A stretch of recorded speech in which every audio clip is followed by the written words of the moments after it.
Thanks for watching. We appreciate you. Please subscribe.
For 10 days in 2018, many in Laredo were living in fear. Someone apparently luring women into a truck and then killing them. All the victims were defenseless.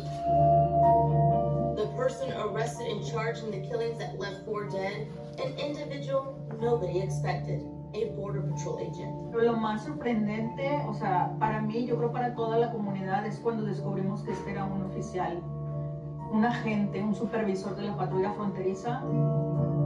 Ortiz carried out these murders in a cold and callous way. And now, after 4 years, the case is headed to trial right here in Barron County. This is open court, the trial of Juan David Ortiz.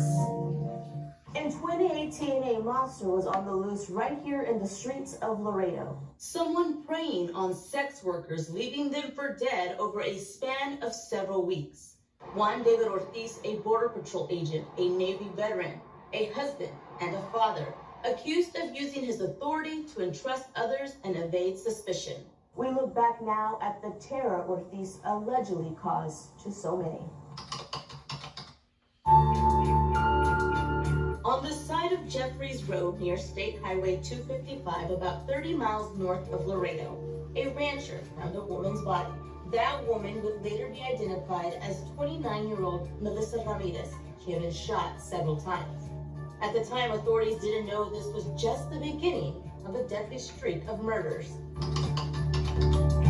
10 days later, 2 miles east of where Ramirez was found, another woman was discovered along Highway 255 near I-35 by a truck driver. At the time, she was still alive, but later died at the hospital.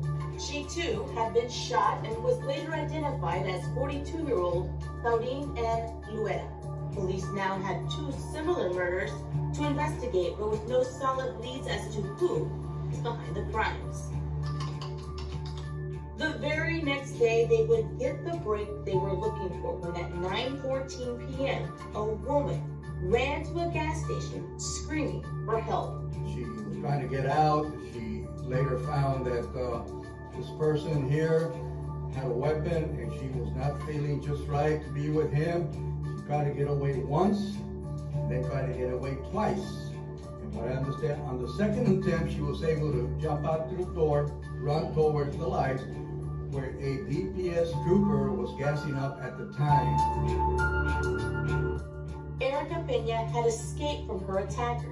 She told police a man was trying to kill her and that he was also the one who had killed Melissa and Claudine.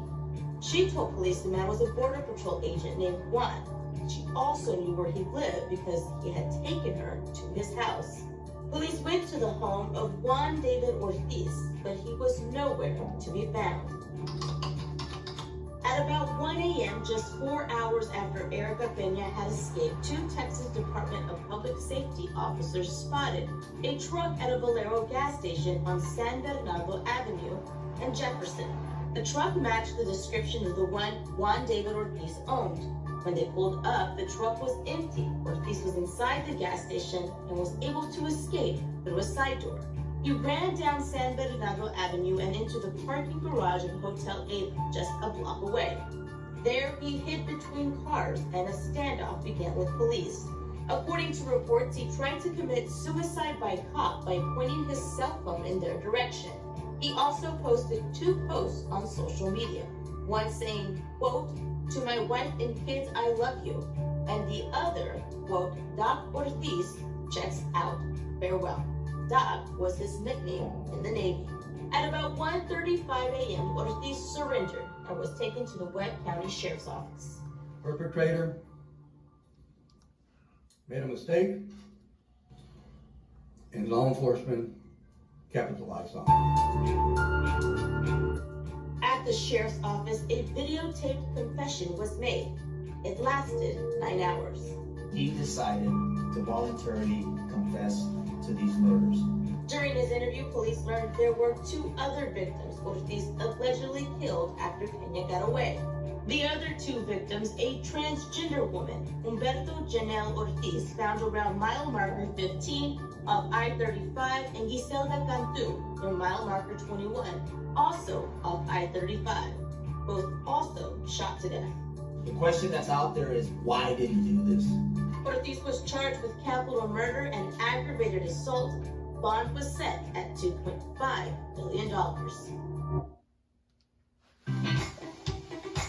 Residents. In this border town, it's common to have Customs and Border Patrol agents living here. Marisa Limon, a veteran journalist from the Telemundo station, spoke to us about life in Laredo. Que aquí como quiera siempre hemos estado rodeados de agentes fronterizos, es una frontera, los vemos en los restaurantes, los vemos por todos lados, es común para nosotros en la frontera convivir con ellos. It was why it was a shock to many when they found out a 10-year veteran of the Border Patrol, an intel supervisor, was the one accused of being a serial killer. Saber que era un agente el que estaba acusado de estos crímenes, yo creo fue lo que más impactó en nuestra comunidad. Ortiz is a Navy veteran, having served for 8 years. After leaving the Navy, Ortiz thought about being a cop and was even accepted to the San Antonio Police Academy.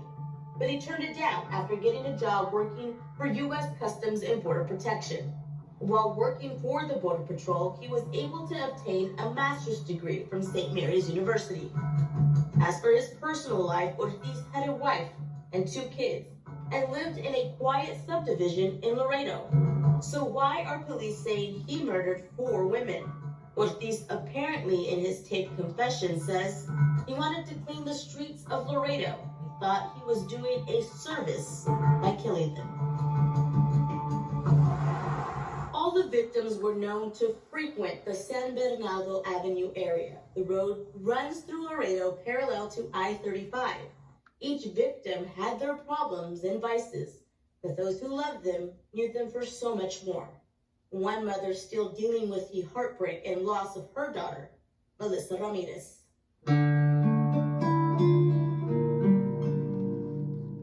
Es bien duro. A mother still in mourning, Cristina Benavides often visits the cemetery in Laredo where her daughter Melissa's ashes sit in the columbarium. She remembers her daughter vividly, especially the last time she saw and spoke to her, 3 days before her murder. Estaba en mi casa y ella llegó, estaba muy alegre y todo, y estuvo ahí conmigo. Nomás me dijo que se iba a ir otra vez. Y fue cuando le dije, Dios te bendiga, le dije, ten mucho cuidado. Days later, her world shattered when police came to her home to tell her that Melissa had been killed. Sentí que se me fue todo, sentí que se me bajó la sangre, no sé, helado. Y pues grité, porque le dije, ¿cómo? ¿Por qué? Court documents later revealed that Melissa knew Juan David Ortiz, but Cristina says her daughter never spoke to her about him, and she was shocked that a man who was a Border Patrol agent would be charged for this crime. Cristina would eventually face Ortiz when he was first brought into a Webb County courtroom. In fact, Cristina was so overwhelmed, she yelled at him, calling him an assassin. ¡Maldito asesino! Se volteó para caminar. Y yo me paré y le grité que era un asesino. Él volteó y se sonrió. Y eso fue lo que más me hizo llorar. 4 years later, and Cristina is still dealing with the loss of Melissa. Ya la vida a mí me cambió. Yo ya no soy de como era antes, que era bien alegre, me sonreía. Ya no es igual. Se me fue la mitad de mi corazón. Cristina now cares for Melissa's 2 kids who are 11 and 7. And while she says it will be hard for her to be in court every day in San Antonio for the trial, she says she will be there for Melissa to make sure justice is served. But it's not the death penalty she wants. Instead, life in prison. Que se quede ahí. No quiero que le den la pena de muerte. A ver si algún día se arrepiente de lo que él hizo. This high-profile case was expected to begin in Webb County with presiding Judge Oscar Held Jr. Ortiz's defense lawyers filed a motion for a change of venue. In August, that motion was granted by Judge Held, and the trial was moved right here to Bexar County. We'll be ready to go. Webb County District Attorney Isidro Alanis, the lead prosecutor on the case, has been preparing to go to trial in Laredo since 2018. But now he and his staff have to prepare to try this case in San Antonio. Most important thing here is that the evidence doesn't change. The facts are the same. The law is the same. It's just a different jury. So we're excited and looking forward to the opportunity to present this case to the people there in San Antonio. Bexar County Criminal District Court Judge Juan says the trial being moved to San Antonio is a case the county will accommodate the best they can. I think it's important that we do our part, as a good neighbor to other counties, to ensure that we provide them the resources that they need to do that trial as effectively and efficiently as they can. Jury selection is expected to begin October 21st. Juan David Ortiz is charged with capital murder. Ortiz's defense team is familiar to San Antonio. Joel Perez and Raymond Fuchs represented Otis McCain last year in his death penalty case here in Bexar County. At first, Alanis was seeking the death penalty in the case, but recently decided to take it off the table. He said it was something all families of the victims agreed to and wanted. If Ortiz is found guilty, there would be no punishment phase. Ortiz would automatically be sentenced to life in prison without parole. Once the jury is seated and the trial begins, we will be live streaming it gavel to gavel. You can watch it live on ksat.com, KSAT Plus, as well as our KSAT YouTube channel. And when that trial begins here on November 28th, we can expect more details to be revealed and lingering questions to be answered. As for the families, hopefully some closure.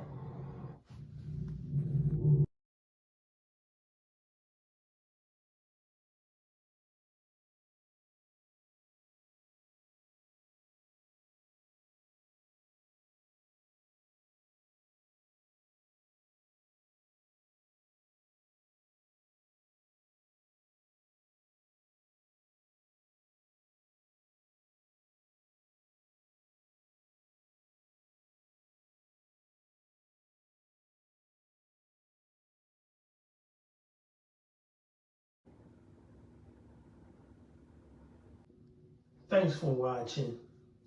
We appreciate you. Please subscribe.